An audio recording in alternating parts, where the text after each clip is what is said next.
All right, welcome to the 32nd episode of the IoT Happy Hour. Today with some amazing guests on the stream. Today we are going to talk about, yeah, point them, yeah. Yeah, it's hard to learn that. But so we are gonna build live a weather station that actually Chris created in his home. Actually, it would be nice to visit your home, the maker, the Fab Lab, or the maker space that you have at workshop. Home, Chris. So we're gonna live build a weather station. I don't know if we are gonna miss the 3D printer or the solar panel. I don't want to miss it, so I would love to hear what you did there. And then we are going to connect it to the Things network. And to the Things network, we are going to send it to a Raspberry Pi 3 that I got from Kat. Thank you, Kat. That will gather the data from the Things network and will store it. Well, we will use connectors, as you're going to show in a second, and we'll store it on an Influx DB database and visualize it on Grafana. But that's, yeah, I'm not going to do more spoilers. So, gentlemen, if you want to say hello, feel free. Hi, everyone. Hi, everyone. Great to be here. You guys all know me. I have the usual suspects there, or I don't know where. But maybe we can go down because Chris, we didn't see you in a long time. What have you been? I've been on the show for a while. I must have missed a good, I don't know, 6 weeks or more. So I'm Chris. I'm a hardware hacker at Balena. I'm usually responsible for hacking together projects for you all to try and build, and I guess that's what we're going to be doing today. One of my projects I've hacked together on the weekend. Awesome. Chris is being very humble. If you saw the steampunk Geiger counter and other truly intricate, multifaceted projects with a little bit of IoT inside, a quick weekend hack. Chris is usually involved.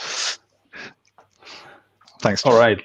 So we have a special guest today from the Things Network, Logins. If you want to introduce yourself, that would be great. Yeah, please. So my name is Lawrence, working for the Things Network. So yeah, happy to be here. I think Balena was a few times at our show already. So great to be here now as well to tell more about the Things Network. So maybe very briefly for the ones that don't really know the Things Network yet. So we started about 5 years ago, and we set up a public, decentralized, and distributed IoT data network. So we started here in Amsterdam, so that's where I am based, with basically a community project where, as a joint effort, people kind of joined forces to set up a public and open available LoRaWAN data network.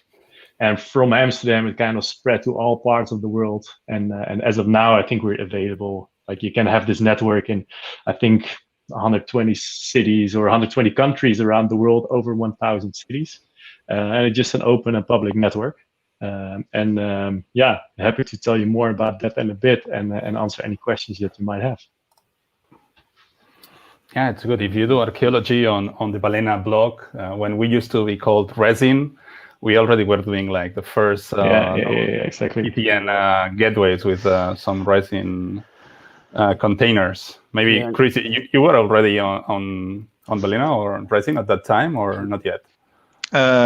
I started when it was still Resin, but I think it had changed to Balena by the time I built my first TTN gateway. And you still have it in your garden, or? Sorry? You still have it? Yeah. So I have my TTN gateway based on a fin in my garden. Yeah. And you that's what the weather station connects to. Cool. At the conference as well, didn't you? Yeah, we did a super quick. I think it was like a 20-minute workshop. Yeah, back in 2019, January. I think feels like a long time ago. Yeah, it was pretty cool. Like, as what I know, like kind of was on the topic of the like, what is it? The fundamentals of a LoRaWAN gateway. So it's pretty cool to see kind of all the components and how that works together. Yeah, we tried to do a live demo, didn't we? I think it worked, actually. I remember it being successful. Yeah. So 30 minutes is enough, right, for a workshop to show how to build a Balena LoRa gateway, right? I mean, if you 20 go really minutes? fast, it was enough. Well, then why did we schedule this call for an hour? Yeah, because we chat a lot here. Yeah, fair. So let's do some icebreaker with what's on your desk. What do you think, gentlemen? So do I have should to sing the we theme tune? do the Yeah. Chris recorded song, or do you want to sing live? Or You want to go We- virtual Chris or real Chris? We can go live, seeing as I'm here. Okay. Go ahead and let me get. I put the Mark, put the banner up, and then we'll have them sing it. I almost deleted it actually. Huh? Oh my goodness! Oh, it's giving me a heart attack. That's the wrong button, Mark. All right. Do do do do do do do do do. What's on your desk? I think that was a new. I think that was a new version. Yeah, Hold Hold on, a bit hold there. on. Do, do, do, do, do, do. What's on your desk? it That's the- never gets old. No, we love it. So for people who is the first time on this stream, actually, you need to know that we miss so much Chris during these 6-8 weeks that he was not on the live stream. He's been in the So we lab. decided to record the What's on Your Desk tune. Yeah. Yeah, we So you can needed have to we needed to avatar him. Mm-hmm.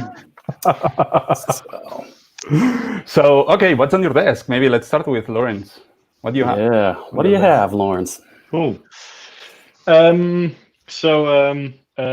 of all, I don't have like the one that we built with you guys with balena, but I do have like a lot of gateways on my desk. Sure. I think the nicest and smallest one is this one. Here, let me turn my camera a little bit. Hold on. I'll make. Let me zoom in on you as well. Where is so it? this is just There a it goes. super easy. I think it's extremely cheap gateway. Comes for a few tens of bucks, and then it works on Wi-Fi. So you just plug it in your power socket, and you have your own basically kind of home range network. So people always say LoRaWAN have kilometers of range. Well, like doesn't happen with this thing, but at least good enough to cover your house and your garden, etc. Okay, I want. We that. always got. Oh yeah, you should. Yeah. You can go to the shop, the Things Network shop, and buy it, John. Do you want to do it live? I'm on my way. Nice. Continue. I'll share some links. So, like that's only one gateway. We got actually pretty cool ones. Here's one from. The Ethernet cable is not long enough. Here's one from MikroTik.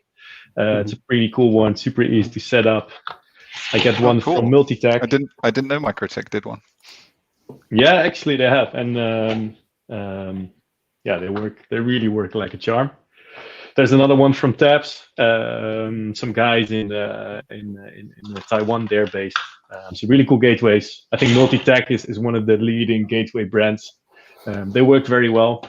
To be honest, it takes actually quite some time and efforts to set us up. But these are only the gateways. And I think I have quite some stuff lying around here. Let me start with my keys. I actually have a TAPS tracker, which is kind of a GPS tracker based on LoRaWAN. So everywhere It's the IoT keys. The IoT keychain. It's Awesome. IoT. I should be able to always collect my keys. I always have kind of a development device running to continuously test the network.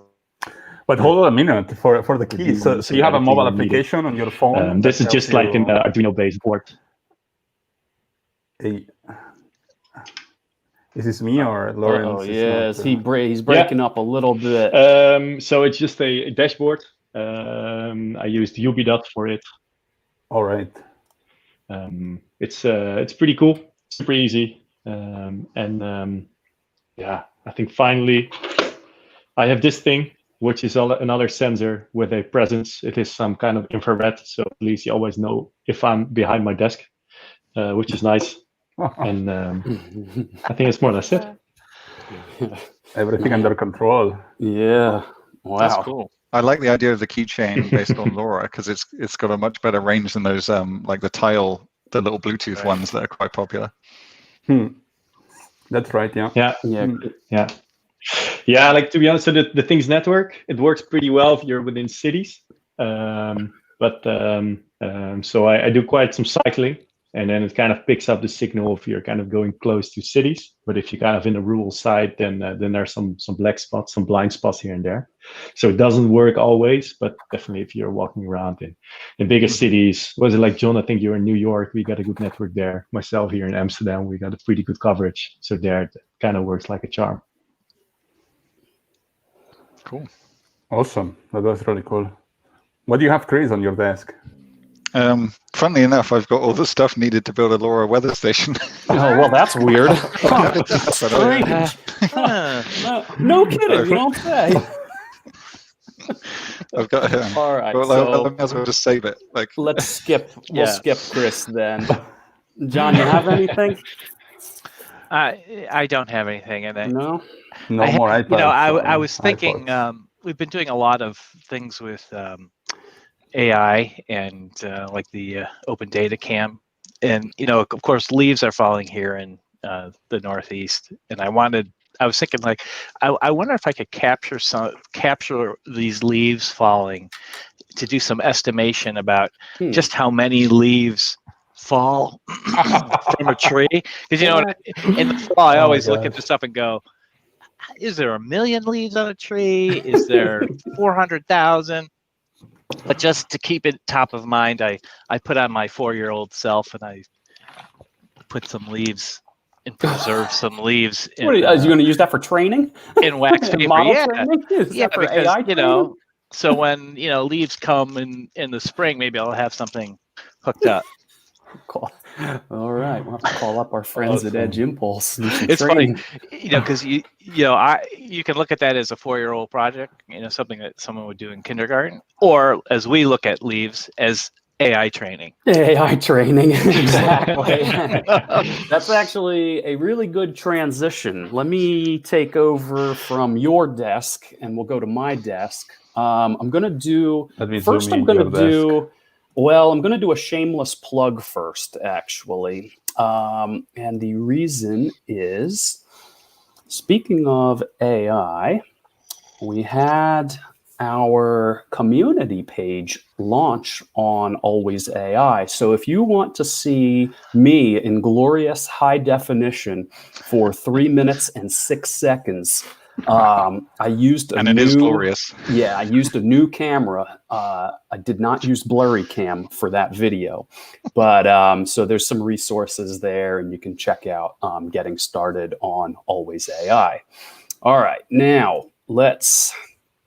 How do I kill screen share? And then we'll switch to blurry cam. So shameless plug aside. I do a solo layout.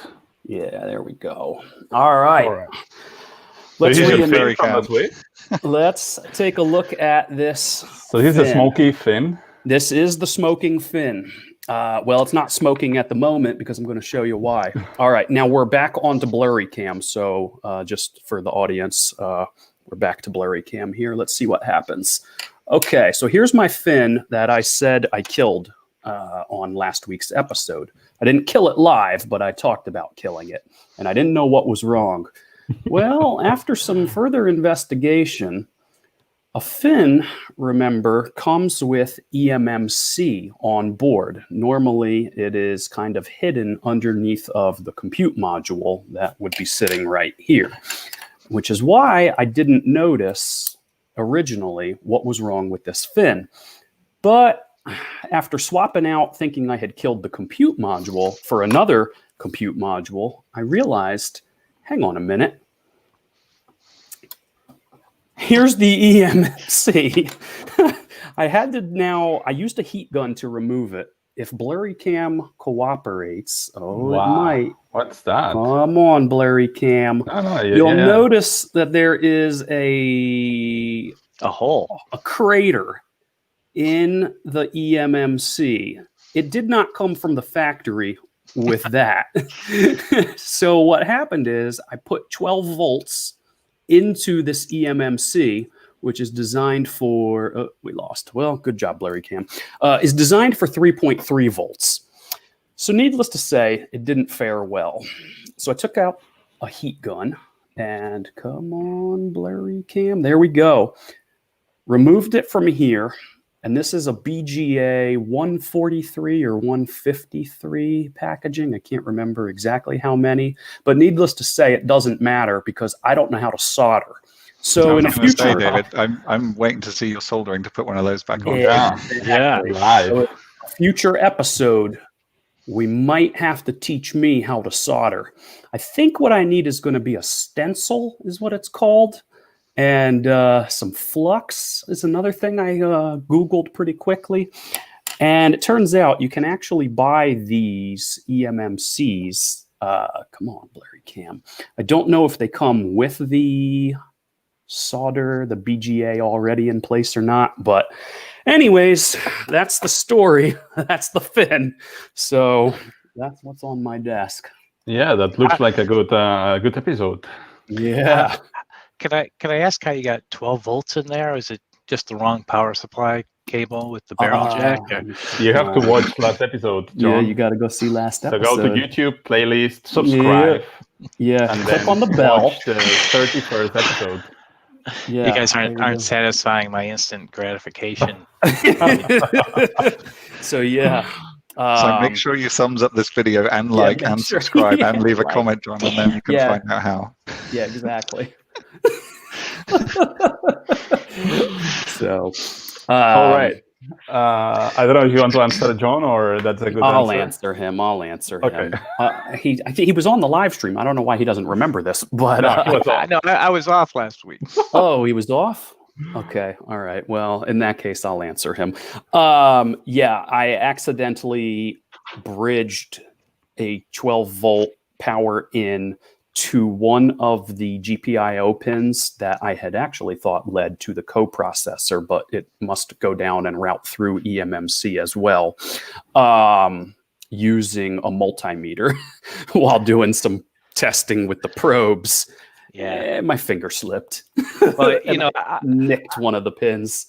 I did that when I was frustrated 4 or 5 months ago, trying to figure out some GPIO pins, and I'm like, forget it. I'm just going to do it with the thing plugged in with my multimeter. I'm like, oh, that was stupid, and I cooked that particular Raspberry Pi 3. Yeah. So, I was impatient. Yeah, well, that's what I was doing. Chris witnessed it live. So, all right. Mesmerized. Yeah. Yeah. Yeah. I see some comments rolled in while I was on full screen. All right. All right. Well, what do you think, guys? So let me show you what I have on my desk. That's pretty quick. So if you remember what previous episodes, maybe 3-4 episodes ago, Kat was on the show. So we always like to do what's on your desk with Kat because, yeah, for people who don't know, Kat works on the London office. She's the London office manager, I guess, and do some operations. Yep. And she manages all the hardware that is in the office, and we do have a lot of things. So she's a good person to know. And she sent me some enclosures, and actually, maybe that was the enclosure for the first TTN anyway. You know that one? Wow. So nice one. It's super well done and with resin. So I think this will go to the Balena Museum for sure with David's fin. Yeah, that's a nice looking case though. I wonder if that was 3D printed or if that was actual. No, that's actually this is not 3D printed. So. Yeah. Oh, yeah. That's nice. Yeah. May have to get a hold of some of those. I got to call Kat. Yeah, Kat, if you're watching. Yeah, Kat, if you're watching. Send 2 to all of us. Yeah. So yeah, that'll go to the museum with my fin. Actually, I'm going to repair my fin. Okay. And just to create some controversy, but not, I will go very fast. I did some archaeology at home, and I found an Arduino MKR Fox. So this works with Sigfox, but yeah, that's not the topic of the episode today. Okay, Lawrence, no, don't worry, I will not bring that topic on the table. Yeah. So let's start with building the weather station. I don't know, Chris, if you would like to introduce the elements. Meanwhile, I prepare my sharing screen and so on.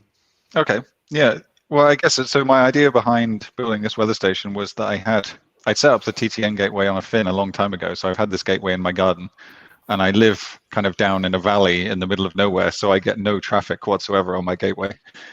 So I thought, why don't I set up some nodes so I can actually at least use my own gateway? So I wanted to build a solar-powered weather station to monitor the greenhouse we've got here. And so I was looking around trying to find a cheap node board, and I ended up stumbling across these Heltec cube cell boards. And they're quite cool because they have a built-in, oh, I've got blurry cam now, look. There we go. Was that the trick? So they're quite cool because they've got built-in battery management as well as built-in solar charging. So you can plug in a small lithium cell like this one and a solar panel like this one. And then in theory, you've got a device that as long as it's getting reasonable sunlight will just keep running forever because you can put them into a deep sleep mode. And I think they use something like 9 microamps when it's in sleep mode. It just wakes up to send a measurement. So you can see there I've got I've soldered on a BME 280 Bosch sensor. Hey, which that's the one I have. Yeah, the AliExpress special. Yeah, that's the one. Took 3 months to arrive. Yeah, and the cool thing is the pins line up, so you can just solder it straight onto this dev board. You don't need nice. No, I used used that. electrical Yeah, tape. that I missed that. Yeah. I use electrical tape. I'm not soldering anything. I just tape it right on. Yeah. So that gives you temperature, humidity, and barometric pressure, and then along with like a level of the battery that's plugged into it, that's what we send to the Things Gateway, and then ultimately to a Raspberry Pi to graph it, which Mark's going to show you. And so to house that board, I ended up designing a 3D printed case, which is this one here. Wow, that's beautiful. Whoa. So I've shared all the STL files and everything so you can print your own. And I know a couple of viewers have already. And so this is all... Is that stackable? Like, yeah. So you can make it as high as you want? Or Yeah, I'll dismantle it in a minute because it needs some maintenance in here. I think there's something happened to the battery because it's gone flat and it's not charging. But if you can sort of see, you can see the sensor. And white is important so it doesn't throw off the temperature measurement. Exactly, yeah. So this is what's called a Stevenson screen, in that like no direct sunlight can reach the sensor. So even if you look like up the center of these vents, there's no like direct path for any light to access it. Come on, blurry cam. There it is. There it is. That's oh the same no! one.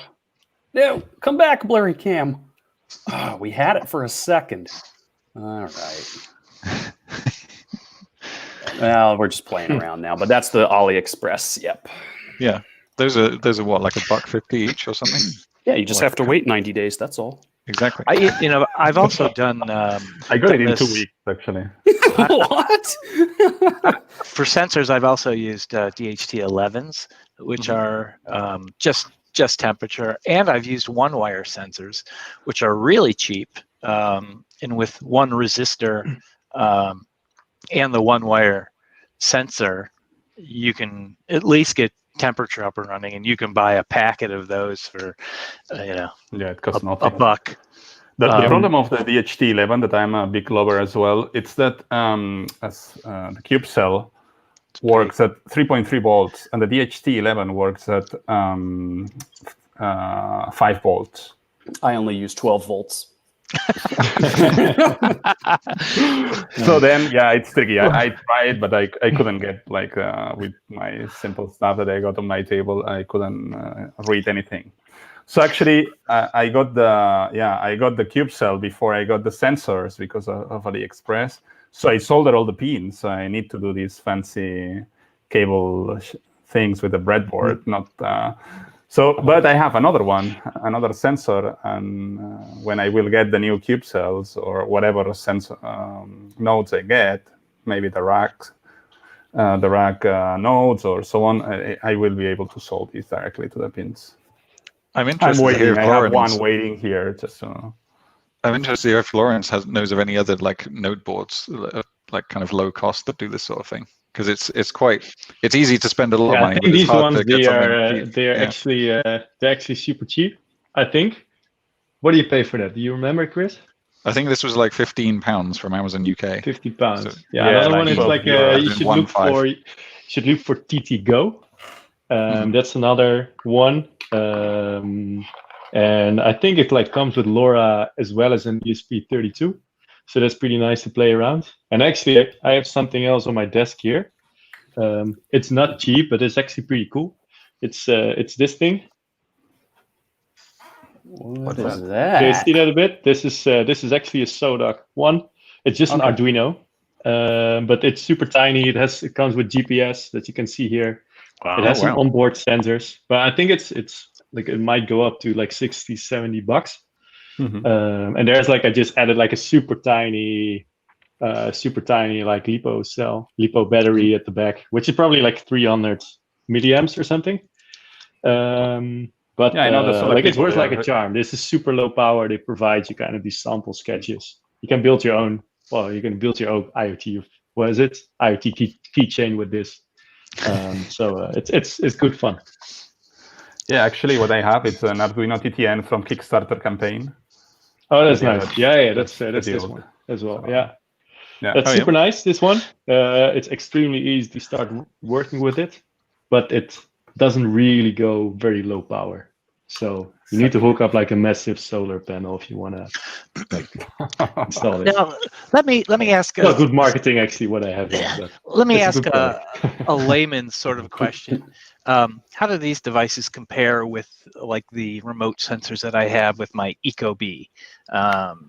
Now these like use like a picowatt sensor, and they're communicating remotely to the thermostat, which is sort of its gateway. Any ideas on like what's inside those sensors? Anybody seen those? In fact, yeah, I'm not sure. I'm not experienced with ecobee, but probably they use like a short-range communication protocol, like Zigbee or Z-Wave or something like that. Some of them use like proprietary stuff on just 433 megahertz, or at least in Europe or the UK. There might be a different frequency in the US, I guess. Because I did entertain ideas of, can I intercept the messages coming from this, but it's probably keyed, so it's proprietary and security, done. But yeah, so it's doing something like we're talking about, but at a much higher price. No, for sure you can intercept that, but it's really hard to decode what's when you will get the signal to decode that. Right, So, exactly. Yeah. It's like if you can intercept a LoRa package, you will see bits and bytes, right? Right. I don't know if anyone hack or build something to intercept data from TTN. Yeah. Well, it's just like all the data is just flying through the air. So if you just hook up a gateway, then you can see all the data passing by. But like the payload itself, it's all encrypted. Right. And you can see some data. What so I you ended can, up like there's some metadata you can see what is kind of the device name and the time it sends, but it's pretty minimal. You can really build an application around that. What I ended up doing was taking the ecopee API, which collects the data and then exposes it. So rather than grabbing it from my little sensor, I grabbed it through the ecobee API and pushed that data that way. But I did entertain ideas of just doing it locally. Yeah. So one thing that we didn't mention is that I'm gonna do the build. So actually, Chris has an old TTN gateway, right? But I'm working on this TTN gateway, based on a FIN 1.0 and the new concentrator from Bragg. 22. Yeah, that's what I need. I need one of those. Let me make that larger. Hold on. Yeah, vibe. Yeah. So actually, so I'm using, this is like the compute module, and behind I have the real and working EAMC, not a burned one. But so I'm gonna use this TTN gateway for the show today, running on a FIN 1.0. So maybe I don't know, David, if you want to say something, or you were laughing for something specific, or. No, just realized I had a guest back there. There goes another one. This is like an army of them. I just realized I had some guests back there. Didn't even know. I wasn't looking at my camera. It's like clowns getting out of a Volkswagen. They just keep coming. Good job, guys. Thanks for that.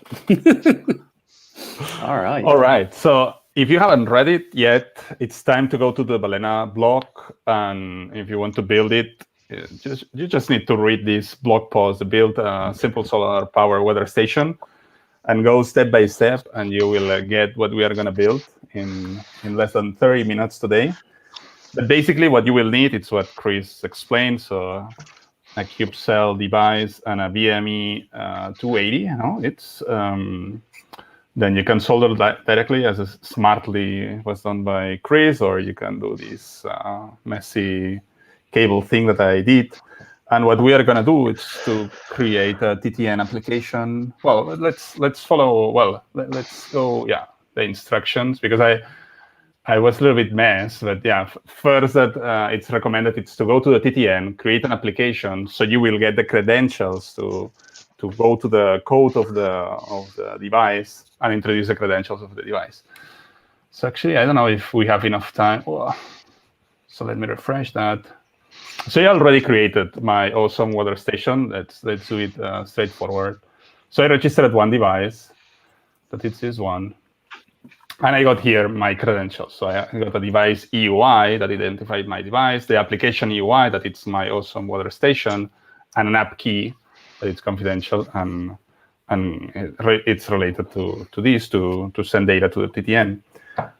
So what needs to be done, if we follow the instructions, it's to go to, create the code, but with that, well, actually all the code, it's on Chris' GitHub, right? So actually go to here, mini LoRa weather station. Well, install everything that you need to have the cube cell up and running on your Arduino IDE, right? That's tricky, right? To find all the libraries, etc. sometimes. Yeah, I mean, I put a list of all the requirements to be able to compile that code on the README for that one, and that's kind of that handles the cube cell board, and everything's there for that. Oh, and that's where the 3D files are as well, of course, for the housing. Yeah, exactly, and they are here, right? Or there is a link of the housing. Yeah, I just put it into chat. Oh, awesome! Thank you. Yep.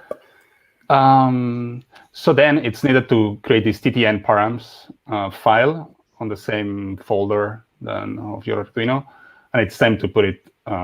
Just copy and paste, and there's the UI, app UI, and app key. Yep. All right. So once we have these, it's time to solder. In our case, we already soldered it. So electrical tape. So for people who is new on the stream, so David has some allergics to solder. He just hasn't got the IoT soldering iron yet. Exactly. So this is your new solder kit, Chris. This is the one from Jan from Edge Input. Oh yeah, I may have been flexing in that photo a little bit. Damn it! Yeah, I meant to order that thing. I'm gonna share that URL again so we can give that to our URL we can give it to our significant others for gift ideas. Yeah, I'll find it. Hang on. And then it's time to just build the code to the board, and because I already did it, I don't want to do any mess to my device. I'm gonna just so you've compiled the code already and flashed your cube cell already, so we're just powering it up. Exactly. So in theory, if it works, the LED will flash. When you're compiling, you're talking about you're using like the Arduino compiler, right? To push it. So some of the steps explained here tells you to download specific libraries, so the Arduino IDE understands this system. Actually, the Arduino IDE has a lot of compatible boards, so it's pretty straightforward to make one of these boards. Can you do this I can do it repeatedly, right? If I have multiple devices, I can just do this step repeatedly to set up different devices, or am I using just one of these for the gateway? Sure. So you go here to tools, and then you decide. So for example, I decide that I have this cube cell board. It crashed. So my Arduino, IDE is crashing when I'm on HDMI. So I'm sorry that I'm not going to be able to answer with a demonstration. But you can play with that and change that. yeah, and connect different devices, change the type of the device, and burn different. I guess tools. what you would need what do to you do actually there have to do in this sketch? You only basically have to fill in the EUI and the app key, right? It's already low power and it already reads sensors, etc. Yeah, that's right. Yeah, you just have to fill in the credentials from the Things Network console. Exactly. I guess to answer John's question, you would need to put. You couldn't flash the same thing to multiple devices. You would need to put a different device EUID in for each time. These TTN params.h, will need to change depending on the device, because each device that you register on TTN get a different EUI and app key. Gotcha. Yeah. But probably, there is like an auto provision tool. If I want to connect 1 million devices, Lawrence, probably that already exists, or not for TTN.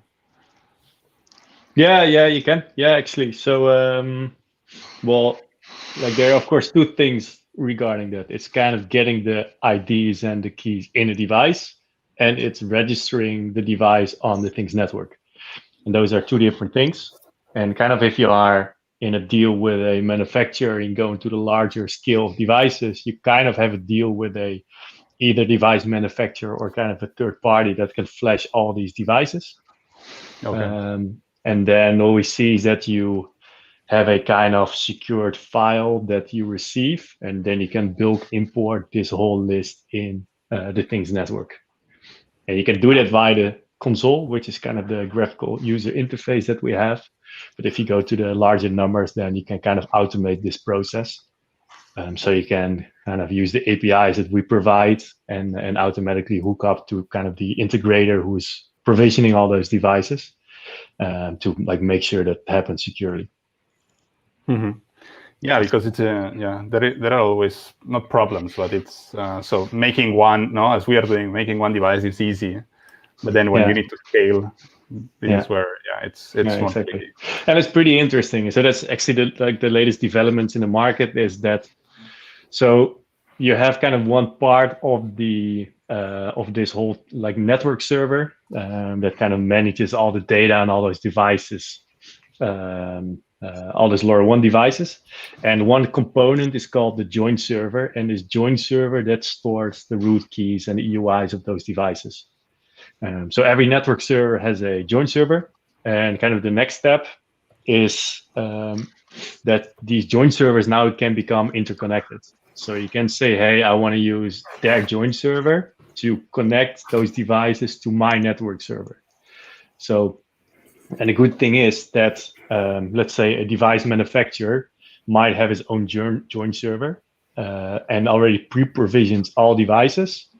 And if they ship those devices, they don't have to send the keys and the EUIs, but they only have to send a certain claim authentication code. So only have this code.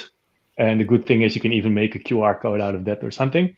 And by only kind of saying, hey, this is my device because I have this claim authentication code. So you fill in that in the network server that you use, and then it automatically kind of pulls that data from that specific joint server.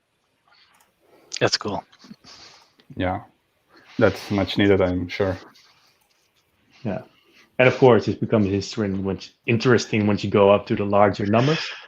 And for TTI, it's what changes if you want to use the Things Industries and not the Things Network? Yeah, so we start the Things Network. That's mainly for getting started. So that's for to build your first device or your first batch of devices. And once you go to the larger number of devices and start basically the things that I just explained, you start going into the larger numbers. Then we have the Things Industries. And that's basically the commercial tier from the Things Network. And then we have support, can help you with kind of mass device provisioning, making sure that happens securely. And then you also can even set it up that you're not dependent on the infrastructure of the Things Network, but you can even do it in some ways that you manage or partly manage this infrastructure yourself and make sure you, you build this quality of service yourself. Mm-hmm. That's great. We have this comment from the chat. I don't know what region are you from, Radovan. It would be good to have it if you can disclose that on the chat. Yeah, where are you located, Radwan? But what do you suggest to people that wants to start with LoRaWAN and they don't know how to do it? Yeah, well, I think like what we discussed here, that's a very good start. So the Things Network is free of charge. It's a community initiative, and it has the good part is that like you can start, you don't need permission. You can just create an account and start working. But it's a community project, so there's no support line you can call. Okay. You might be able to tag me on Twitter, and then I might be able to help you. But the thing is, like, it's a community project, so we have kind of a community forum with thousands of people that help out each other. But it's kind of you're doing it to, like, yourself with support of the community. And if you're lucky, and Johan, like Johan Wijngaard, like from the Netherlands, I know he's an active contributor. Cool. Hello, Johan. Indeed, so you set up a gateway yourself, and if you're lucky and you're in a good region, then someone else already set up a gateway. You can just use the range, but at least first make sure you have range. So you need to have LoRaWAN coverage. And once you have that in place, then you have to start just getting a device, which can be as simple as we discussed now.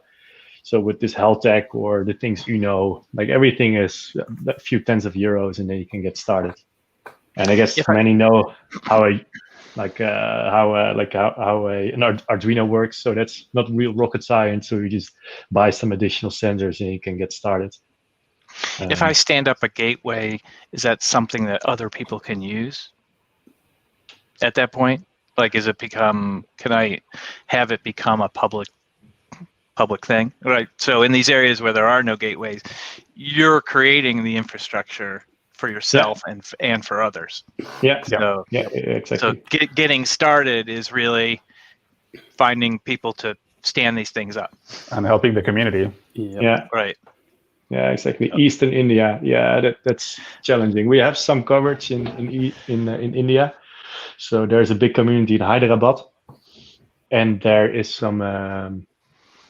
So there's some. I think in Delhi there are some community members. But yeah, India is a big country, and it's you might with lots of mountains and areas of arid nothingness. And exactly. Yeah. But there's nothing that's holding you back, I think, to buy a gateway, to build it yourself using these tools, or just to get one of these things for just a couple of bucks. I think of it like cell towers. Like we've gotten used to having cell towers scattered around, and obviously they provide a different kind of network. But it's really the same idea that the more people who stand up gateways, the more coverage you have, and the bigger your coverage area becomes, and the more you can do. Yeah, exactly. But I see here a question about the fair access policy or the fair use policy. It's kind of something we kind of set up in the very early beginning. So it's basically some kind of guidelines, and there are two sides to it. So you need to commit to regulations when using those devices. And basically, if you have a proper device, then it already enforces those regulations, because otherwise those devices will not be certified. But if you really dive into kind of buying a LoRaWAN module and a separate device and start soldering things together, then you always have to commit to certain local regulations. And that most of the times means that you're not able to send more than 1% of the time. So if you send a message for 1 second, then you have to be quiet for 99 seconds before you can send again. And the reason for this is the license, the frequency it uses, it's unlicensed, so anyone can use it. And you already see it with your Wi-Fi routers in these big cities. Like everyone sets up Wi-Fi routers, and because your neighbors set up like a bigger one, you need to have more and like bigger strength in order to have Wi-Fi in your living room. And we try to remove this here in this spectrum, that not everyone has to keep on shouting constantly, and then you get lost with all these all that noise. Okay, so that's the legal aspect. So like you have to commit to that. But basically, if you use the device that we're using today, you don't have to worry about that. And secondly is, even though if you send 1% of the time, that is still a lot of data and a lot of airtime that you consume. So you still have to, like, we recommend you to limit that, because if every device, so like if you look at the IoT promise, then we have kind of billions of devices already, and it's only gonna boost in the near future. So if all of those billion devices send 1% of the time, we are like in a big mess together.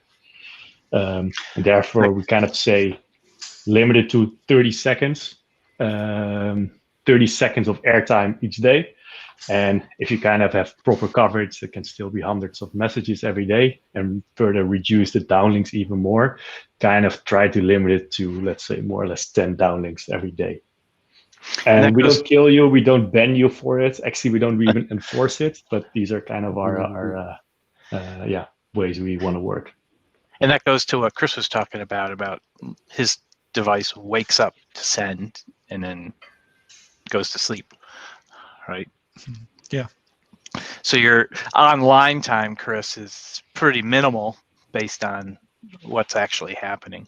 Yeah, I have this one set up to take a reading and broadcast once every 5 minutes, so it's easily below that threshold.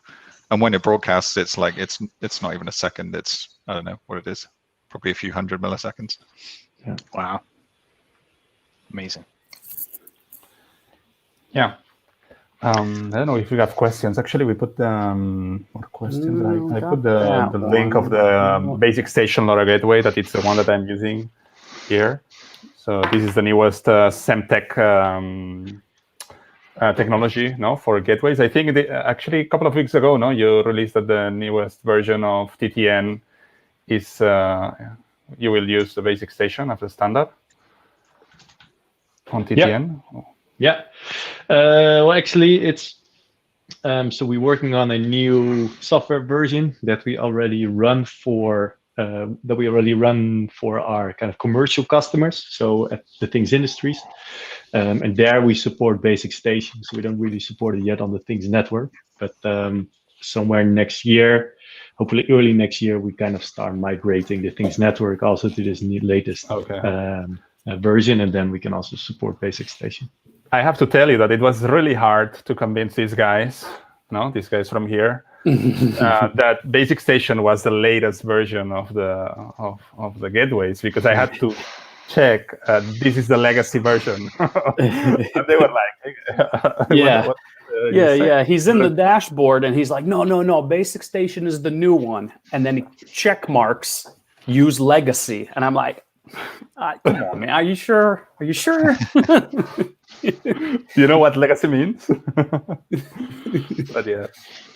So I understand that you made a hack internally, that if you check there, you also accept Basics Station, right? Yeah, for sure. Yeah. But indeed, Basics Station, that's like the latest and the greatest, and definitely if you have the chance, start using that one over UDP.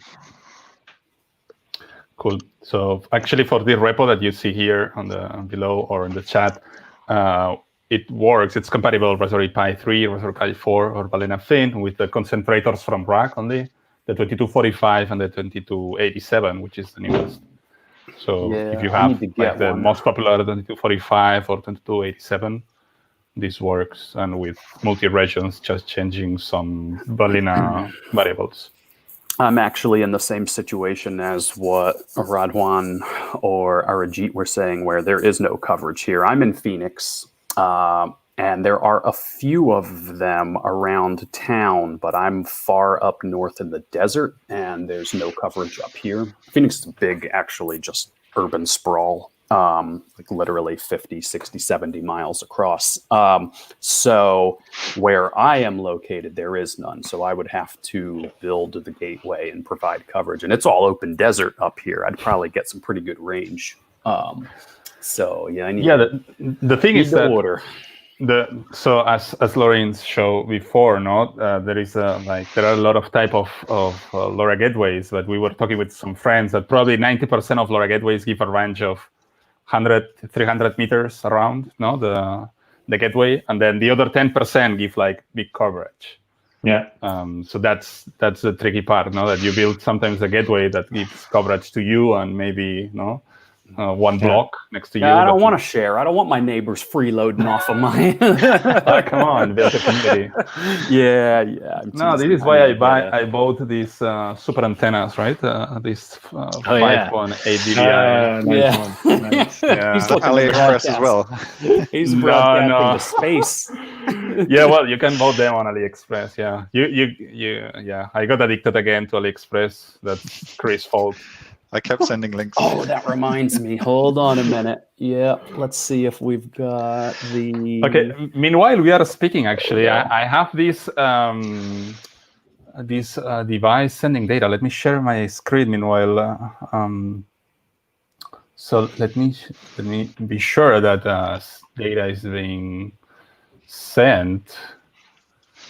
If we go to pop-up data. Oh, well, yeah, by the way, yeah, we made a payload format. So what we are saying is that, yeah, we are sending 11 bytes, 12 bytes. We are sending 12 bytes of data. So we do the decoder that it's on the GitHub account that we shared before. So we get temperature, humidity, pressure, battery, and battery level. And we return that on a JSON.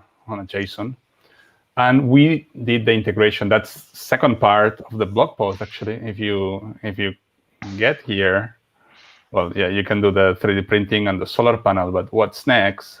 You can jump into a second part where we explain how to send the data from TTN to a Raspberry Pi 3. And if we have time, in 7 minutes, we will have it working. Okay, but. Give me a sec. What I was checking if that was working. So actually, yes, we got this payload, and yeah, so we have this battery. Actually, it's connected by USB. For the live demo, I didn't want to. I need to solder, by the way. I got the same solar panel, but I still need to solder some cables here. I don't want to do it live, as I'm shy as David don't want to solder. But yeah, so we are getting like pressure, temperature, humidity. So it works in theory, and it's running with the gateway next to me. So I created an application called Awesome Weather Station. And I have a Pi 3. I already burned the SD card with this. And meanwhile, I'm connecting this. Maybe Chris, can you explain what it's going to run on this? Actually, let me show you the code that it's going to. So actually, I have here the code, if you can see. Let me see.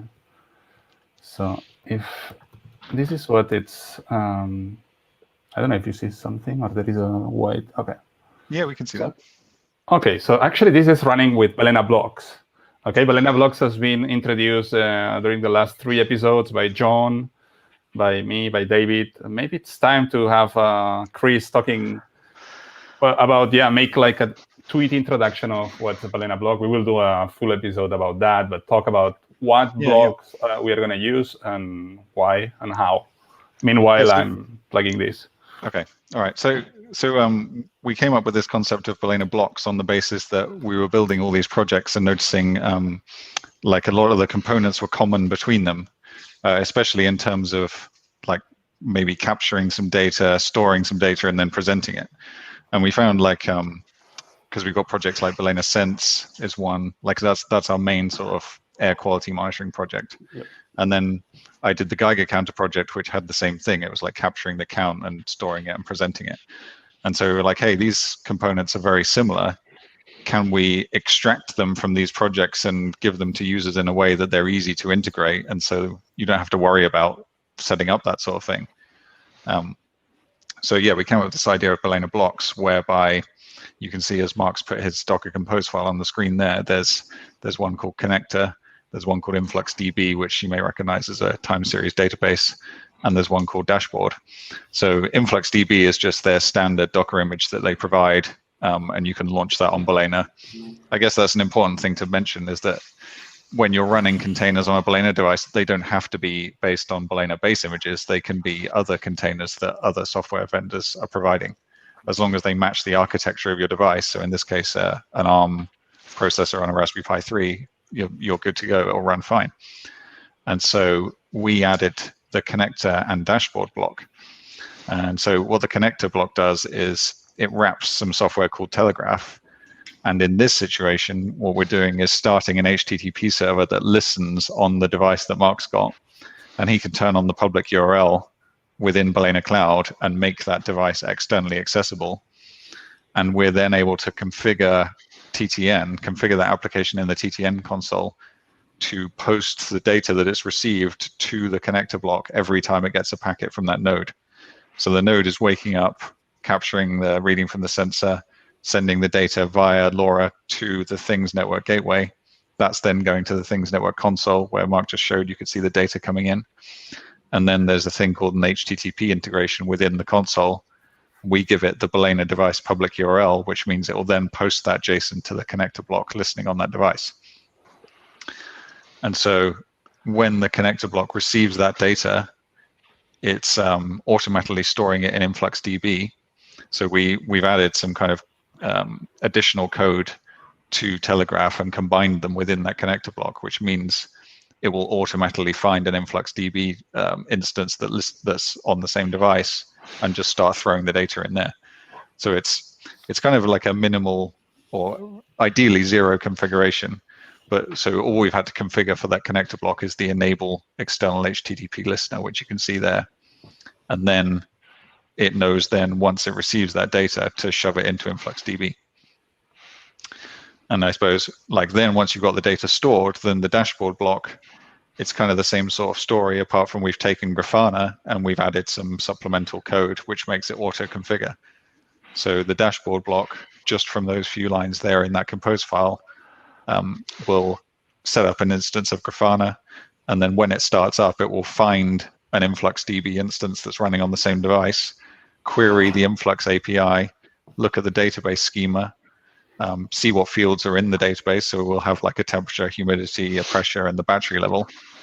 And then it will automatically generate a Grafana dashboard based on what it finds in the database. So it will see that those are floats, and it will like set you up a Grafana dashboard with a chart and a value. And it will just basically find all the data you've got and print, chuck it all onto a dashboard so that you can come along and then just sort of I guess, configure your dashboard and fine tune it to exactly how you want it. So like the thinking behind the blocks is we just want to get people up and running with the basic boring stuff as easily as possible so they can get down to sort of fine tuning and doing all the cool, interesting stuff. No, it's kind of black magic, actually. Yeah. It's kind of black magic because everything it's very automatized, so it's very amazing and super tiny. It does what what you need to do, so it's amazing. Especially for prototypes, because we're thinking like people and engineers, developers in like working companies. A lot of the time they want to just prototype something really quickly. So we're like, well, just throw these things together, and at least you can see if your idea works. And then if it's viable, then you can spend the time configuring it and customizing it and making it closer to your end product. So I'm trying, I don't know, I'm not used to work with Raspberry Pi 3s, as I told you, Kat shipped me this, so I don't know if they are slow or what's going on, or if it's my SD card or something like that. But are you trying to access your dashboard? Yeah, so but it's, I don't know if it's my browser. It's probably on port 3000, isn't it? Yeah. I should say, I use these base blocks to do just this of sending data to Influx DB, and then had other devices that skipped the dashboard but just used the connector framework essentially to send another stream of data to the same Influx DB, so I could get multiple components. But I was able to skip over the very hard parts of just getting there, and it was nice to be able to go, now I can just add a tag for the device name that will show up in my Grafana dashboard, and it's sending all the same air quality values, so I can get one-to-one comparisons of different sensors in different places. So I don't know why I don't. Well, actually, you don't see my screen. Why I'm not? I can see yes, how it works. There it goes. There it is. There it is. Yeah, finally it worked. So you see, it's made a dashboard called external HTTP listener by default. Yeah, I didn't pray enough to the demo gods. Yeah, you didn't say your prayers to the demo gods. But yeah, automatically Grafana queries to the balena database on InfluxDB, no, and ask, hey, what database do you have for me, no? And it says, yeah, I have an HTTP listener database, and it shows what it's stored on the database, right? Exactly, yeah. It's actually what I have been playing a lot. It's with getting into the InfluxDB container. And then you can, if it connects, I think it's a connection. I don't know why. So if you do. So while you set up this, like Chris or Mark, like how long were you, like how long did it took you to get like this whole thing running, from the gateway to the sensor to this dashboard? I guess if you're starting from scratch today with all the stuff that's already built, I mean, it's not going to take very long. Exclude like the 3 weeks we have to wait on our hardware from AliExpress. You mean 3 months? I mean, like to get a device going with the 3 blocks that we talked about, that's like probably 10 minutes, and most of that's waiting for stuff to download. It kind of depends on how fast your internet connection is to download the containers and stuff like that. In 1 hour, so you can do the both parts. Which is what it took to me a couple of days ago. The benefit of the blocks as well is that you're not having to wait for images to build, because they're pre-built and they're hosted on the Balena Blocks Docker Hub. So literally all it's doing is downloading them. Whereas normally when you push a project like Balena Sense, for example, it's building the containers on demand. Yeah. Although Mark's internet connection is concerningly slow. Yeah, my Pi actually. Or the Pi is having trouble. Pi. You have your Grafana ready to go, Chris? Yeah, I have mine set up. Yeah, maybe let's do that to show that this is real. I don't know. No, but the funny thing is that just to see that everything was flowing, so I was getting into the Influx DB and doing SQL queries to the Influx DB. So it works really good, actually. Oh yeah, you can see your data coming in there. Yeah, exactly. So that's actually, just not. I don't know if you got a new message or not, but yeah. So, I mean, you can query directly, or you can use the dashboard container and see it on Grafana. But if my Pi works, let's give the reboot it last 3 chance. times, Mark. You got to reboot 3 times. I can show my dashboard in the meantime. Yeah, if you like. sure. Do it. Yeah. Yeah. Kill your screen share, Mark. Yeah. Okay. Yeah. Hang on, let's make this a better shape. There we go. Okay, so you can see I've got quite a few dashboards on here. So external HTTP listener is the one that's generated for you by the dashboard block. So if we go into that, you can see it just dumps out all the data it's received from TTN with each packet. And interestingly, you can also see like the gateway statistics. So like the location of the gateway when the data was sent. But if we look at payload fields temperature, this is no data because my sensor is currently right here and unplugged. So it isn't making for a good demo. Let's change this. Go further. Go further back. Let's change this to like, what should we do? Do a week. Let's go back in October. Even better, a month. To like October the. That's one of the nice things about Influx DB, keeping the historic data. It's one of the ways that I figure out if a sensor has gone offline. It's literally flatlined in my Grafana. Yeah. Humidity 99. That's raining, right? Or foggy, yeah. Yeah. It's been quite wet here recently. But yeah, you can see. So this is the data that's come from TTN, and the dashboard block has just presented it for you. So then the idea is this just gives you an idea of what your data looks like, and then you can. So if I go to my weather dashboard, then you can start to bring that data in and sort of make it look a bit prettier. 10 degrees. Yeah, that's cold for you, isn't it, David? Yeah, I would freeze. I mean, I don't like it below 30.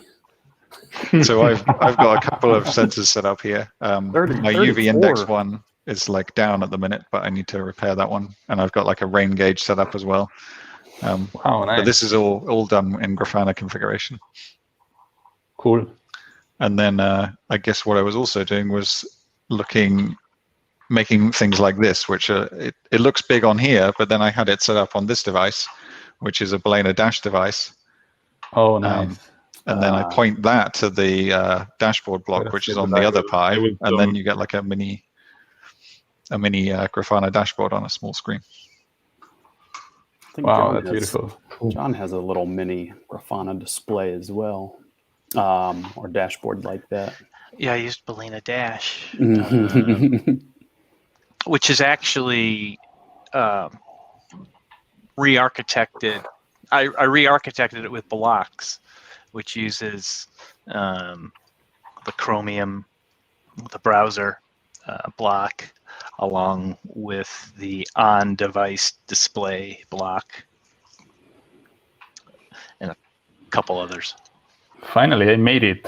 So you got it. There it goes. Reboot 3 times? No reboot. I don't know whether it's something with yeah, the Pi 3s are definitely slower than a Pi 4, but no, yeah, something is happening with my internet on the Pi. Yeah, but yeah, I mean, I didn't make the fancy dashboard from Chris, but yeah, it works straightforward. Not yet. Yeah. And so to answer the Lawrence question, I mean, reading these 2 parts blog posts, following step by step, in an hour you have these, or even less, you have these up and running. So it's pretty straightforward. And then I guess maybe allow another hour to build your own gateway from scratch as well with Basics Station.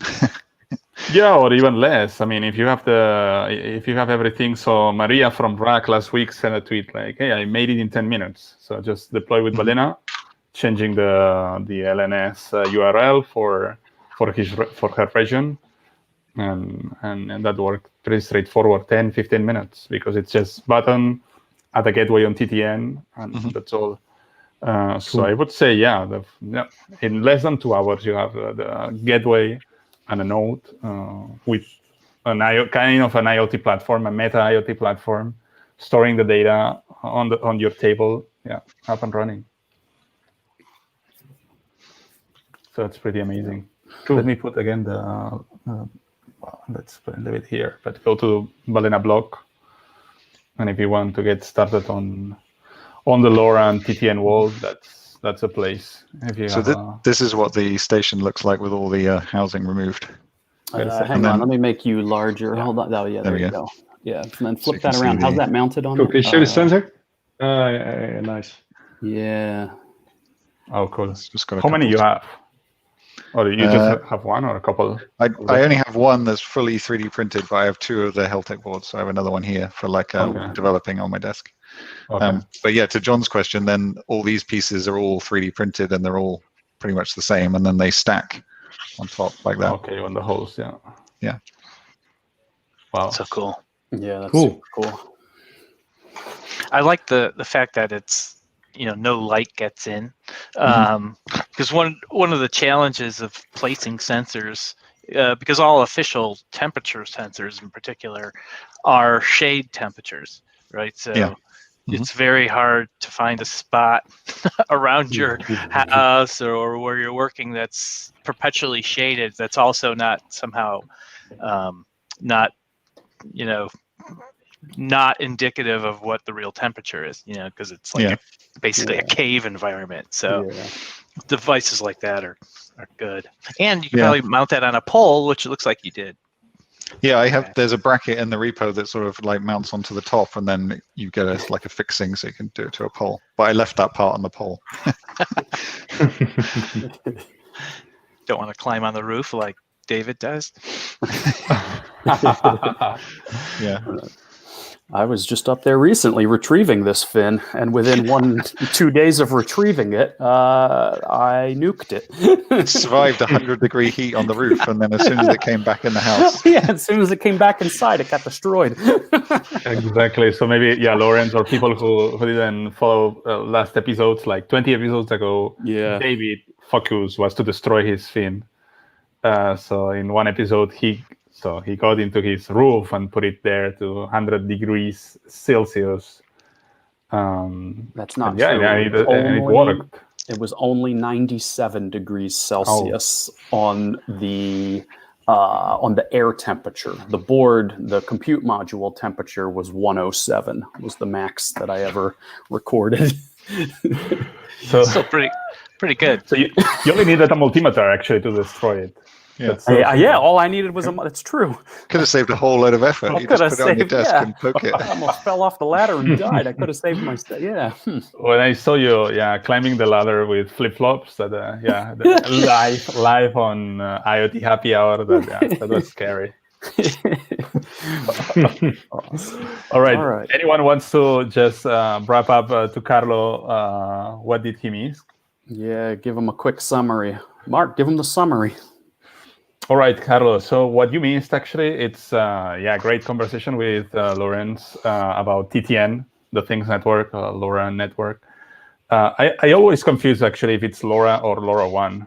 How do you use them? It's LoRaWAN. So kind of LoRa is the modulation technology. Okay. To kind of find a way how to turn bits and bytes to some kind of thing that you can send out from your board. And LoRaWAN is the protocol.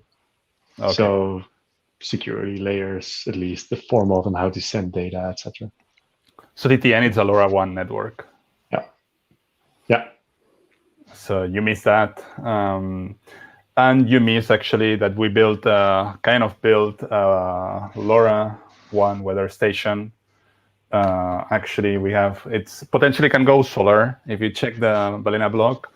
And then, we made it. We gathered all the data from the Things Network to a Raspberry Pi 3, which is gathering the data with Balena blocks. So in a really simple way, in just some minutes, you can build your own weather station with LoRaWAN and gather the data with a Pi 3 and Balena blocks, which are amazing. And I'm sure that we will talk longly about Balena blocks in the future episodes. Yeah. And I think this is a great example of the community, because there's a lot of moving parts here, but by connecting some relatively inexpensive devices and using resources like the Things Network, and all these things come together into making projects that are easy to get up and running fast and allow you to iterate and have some fun with them. But it's a great illustration of all those moving parts that is ultimately community supported, which is great. Yeah, for sure. It's like the idea is to get up and running fast, but it's also all open source. So once you're up and running and you want to customize, you can delve into the code and make changes and bend it to your needs. Yeah, and it's very cool to see a lot of people excited on the chat that they want to start their first project, right? Mm-hmm. It's amazing how at the Things Network, you build a super amazing community, right? That it's cool, Carlo. Nice to see. So give it a go, I would say, and let us know how it goes. Yeah, actually, in a few minutes. It's addicting. You'll find it's very addicting. Carlo's about to open Pandora's box. He doesn't know what he's getting himself into. All right, let's do maybe an open call to the community. We are preparing the Christmas episode for the end of December.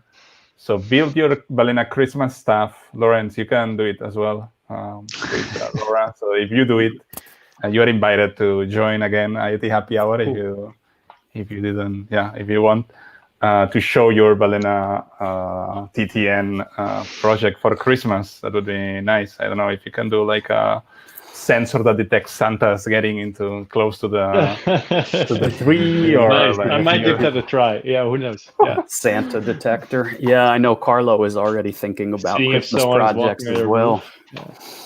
Yeah. I think we should come up with a holiday gift ideas too, perhaps as soon as next week, so people have time to order these things or have them ordered for them for holiday giving. Because I think over the past 32 episodes, we've come across quite a few great gadgets and tools. Yeah, the IoT screwdriver. Right. I think this is John. This is just a way for you to like populate your Christmas list. It's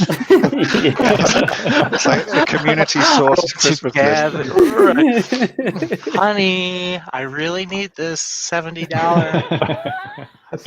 thing. Because it's all about things you want, but you don't really feel that you want to spend the money on, right? I mean, not that they're necessarily outrageously expensive, but it's just like you feel a little guilty buying 10 things. So if your significant other can buy 5 or 6 of those 10 things, you're golden. All right. What else? What did I miss? Are there any questions that you spot on the chat, David? No, I think we got everything. I showed you I was making inappropriate suggestions that I might sing. Yeah, today we didn't say that. Yeah, that actually it's an amazing machine. Or good. Get that plug in there. Absolutely. Or when my Pi was struggling. We found all it's time to got all our them. gifts. Yeah, get them all in before the end. And no, I think we can close it out. We're a little over, but I think it was awesome. Great. So it was a pleasure. Thanks for joining, Lawrence. Yeah, thank you, Lawrence. Well, thanks a lot for inviting me. It was my pleasure. Yeah, and looking forward to have you more with more projects. So if you think that we can do more cool projects with Balena, or we can help the TTN community, just feel free to let us know. For sure. And thank you, Chris, to join again. Of course. Yep. I'm going to put my station back together now. It's all in bits, but we'll get it back together and we'll put it in. Sorry for. This is why you were like appearing here at the last minute, right? Yep. And thank you, John. Do we see Tucker there? Yes, I was just. We will have to do a IoT Happy Hour about the Tucker cam. But yeah, we do need a Tucker cam one. Maybe we can disclose what it's going to be next week on the IoT Happy Hour, David. Do we actually know what it's going to be next week on IoT Happy Hour? I thought this show was planned in the 15 minutes prior to going live, not a week in advance. Are we? All right. Are we already planning next week? So just follow social networks and see you next week. Have a good weekend. All right. Bye, guys. See you guys. Bye.